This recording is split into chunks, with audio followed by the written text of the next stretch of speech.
د ننګرهار والي شاه محمود میخیلوی په تورخم کې د راتلونکو مسافرینو کرنټین کېدل قاطع فیصله ده او هیڅوک نشي کولی چې پرته له کرنټین کېدو خپلو سیمو ته ولاړ شي. نوموړی ویل پاکستان څخه د راتلونکو کسانو کرنټین کېدل د ټولو افغانانو په خیر دي او په دې برخه کې د هیڅ چا واسطه نه منل کیږي او نه د څوک په دې اړه اړیکې او واسطې کوي. هغه زیاته کړه په تورخم ښارګوټي کې مسافرینو ته د اوسېدو تدابیر نیول شوي چې د میرمنو روغ او ناروغانو کسانو لپاره جلا ځایونه ټاکل شوي دي. د قرنټین مسله جدي یوازې د ننګرهار او مشرقي ولایتونو لپاره نه ده بلکې دا د ټول افغانستان لپاره ده. کوم افغانان چې زموږ هلته پاتې شوي دي او یو نوعه بې پروایي ښودلې وه په خپل وخت رانغلل نو موږ ته لپاره یو جدي ستونزه جوړه کړه خو بیا هم دا د افغانانو حق ده چې خپل وطن ته راشي. اما تشویش دا دی چې په خیبر پښتونخوا او د پاکستان په نورو ایالتونو کې کرونا خپره شوې ده او بعضې ارقام چې موږ ته اوله کې راغلل نو داسې معلومېدله چې کیدای شي یو تعداد افغانان په دې مرض باندې اخته وي.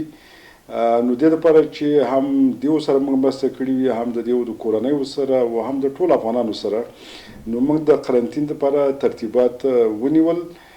دا اسانه مثلا د دې مشکلاتو باندې پوهیږو ځای برابرول اسانه کار نه و. دیو دپاره بسترې او توشکې او نور لوازمات برابرول دا یو لویه ستونزه وه او همدارنګه دا خلک ساتل هلته اسانه کار نه دی خو زموږ تصمیم چې کوم یو دی د بد او بدتر ترمنځ دی. موږ پوهیږو چې مشکلات به وي تکلیف به وي دیو به 5 سټار هوټل کې هلته نه اوسیږي خوراک به ډېر ښه نه وي خو دا یو ضرورت دی چې باید موږ جدي برخورد وکړو او دا هدایت ما د ریاست جمهور نه هم اخیستی دی چې د معاون صاحب د دویم د ریاست جمهوري چې د کرونا د کمیټې مشر دی هغې هم دا زموږ پلان تایید کړی دی. نو په دې خاطر باندې دا باید په ټولو تطبیق شي کرونا غریب او موړ چارواکي او غیر چارواکي او هندو او مسلمان دا نه پیژني. نو په دې خاطر باندې زما هیله د ټولو افغانانو نه چې دا ده چې واسطه کېږئ مه دې ته ضرورت نشته دی موږ ته هم تکلیف مه جوړوئ ځان ته مه جوړوئ. موږ پرېږدئ چې خپل هغه صحیح سکرینینګ وکړو.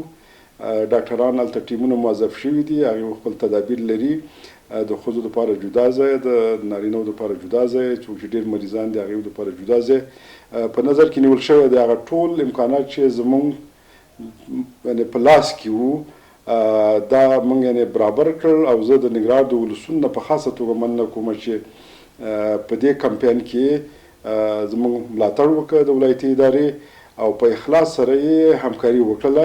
د همدارز له ننګرهار میشتو مننه وکړه چې فرهنګي توپان یې وکړ او تورخم ته یې د خپلو افغانانو میلمه پالنې په موخه زرګونه کمپلې توشکې او بړستنې ولېږلې. کوم چې ننګرهار یو فرهنګي توپان وکړ که نه دومره امکانات دلته په بازار کې موږ پیسې ویم موږ نشو اخیستلی اما دیو د خپل کورونو کمپلې بړستنې بسترې توشکې دا راوړې او دا یې وښودله چې دیو د خپل افغانانو میلمه پالنه کوي څنګه چې دا ولسونه میلمه پاله ولس دی.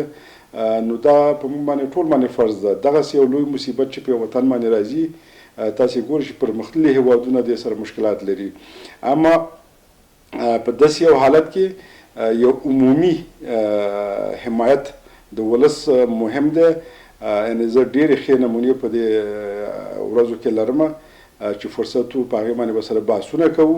یعنې پرون ما ته د کامې د ولسوالۍ نه مشران هلته راټول شوي ځوانان ټول دي وویل چې هغه کومک چې تاسې موږ سره کوئ مې کوئ موږ د کامې ولس کولی شو چې په خپل کلي او کور کې غریب پېژنو او هغې سره کومک وکړو.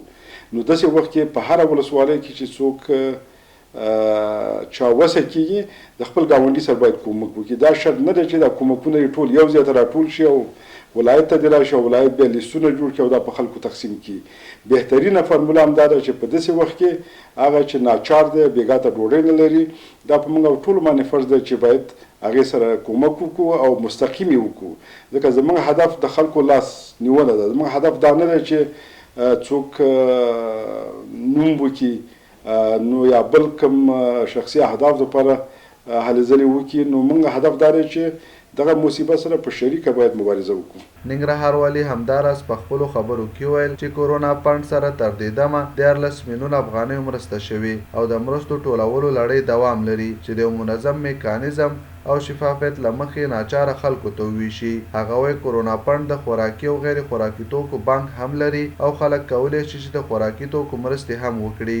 د کورونا فنډ اول هغه ابتدا چې موږ شروع کړه تقریبا 1 لک افغانۍ چې زما معاش و هغه مې ورته ورکړه او 5,500 ډالر زما کورنۍ او دوستانو راټول کړي وو هغه مې ورته ورکړل.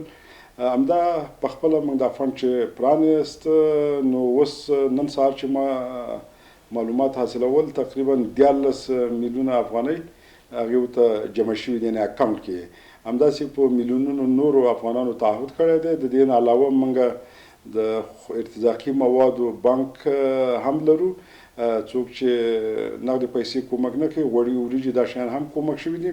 البته مخکې ما په خبرو کې ویل چې دا پیسې دې باندې فقر ورکېدلی نه شي دا د خلکو هغه ژوند کې یودم تغییر نشي راوستلی اما دا موږ نه پوهېږو چې د کورونا دغه قرنطین مراحل به میاشت دوام کوي 2-3 نو موږ باید یو څه امکانات ولرو ولس یو بل ته لاس ورکړي او هغه څوک چې بېګا ته ډوډۍ نه لري موږ هغې ورسره کومک وکړو. په دې موږ پوهېږو چې دا کومکونه که راټول شي یعنې فقر یودم له منځه نشي تللی. زموږ ولس فقیر دی اوس هم 50% کسان د فقر لاندې ژوند کوي. دا پیسې او کومک به هغه چا ته رسېږي چې بېګا ته ډوډۍ نه لري. اول خو چې یو څوک بېګا ته ډوډۍ لري او مالداره وي او هغه پکې ځان لیکي هغې دپاره شرم پکار دی. دا لیستونه به بیا چک کېږي دلته د ځوانانو ټیمونه دي دا به کور په کور ګرځي د هغه سړي کور حالت به هلته ګوري او بیا به پس د هغې نه ورسره خوراکي مواد کومک کوي. نو دا یو پروسه ده دا باید شفافه وي او حقدارو ته دا کومک ورسیږي.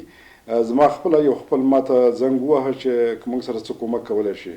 زما پوښتنه دا وه چې بېګا ته ډوډۍ لرې که نه ویلې وو ماته یوې میاشتې دپاره لري ویلې وو ماته 1 کال دپاره ډوډۍ لري ویلې وو ماته بیا 1 کال پس به سره خبرې کوو. نو په دې خاطر باندې هغه چا چې وسه کېږي چې د میاشت 2-3 یا 15 میاشتو ډوډۍ لري هغې ته ډوډۍ رسیږي هغه باید په دې لست کې ځانونه ونه لیکي. موږ هم چې کوو او دیو باید په خپله یو مسؤلیت احساس کړي ځکه چې دې وخت کې د تکلیف او د ژوند مسله ده. دلته تکلیف په تیریږي په موږ باندې تیریږي په زموږ په امنیتي او دفاعي قوتونو باندې تیریږي په زموږ صحي خدماتو د منصوبینو او کارکوونکو باندې هم تیریږي په ولسونو هم تیریږي. خو دلته هدف دا دی چې موږ څنګه کولی شو چې د زرګونو لسګونو زرو انسانانو ژوند بچ کړو او بالاخره د دغه ناولي ویروس مخه ونیسو او یو ښه ژوند یعنې موږ ولرو. دلته د خلکو د ژوند بچ کېدلو مسله ده دلته د تکلیف او د زحمت مسله نه ده. د یادونې ده چې سبا له دوشنبې څخه به تر راتلونکي 4 ورځو د تورخم لارې د ډیورنډ کرښې پورې غاړې د بند پاتې افغانانو پر مخ پرانیستل شي چې په تورخم کې به له 14 څخه تر 21 ورځو پورې د کورونا وایرس خپرېدو مخنیوي په موخه قرنطین شي.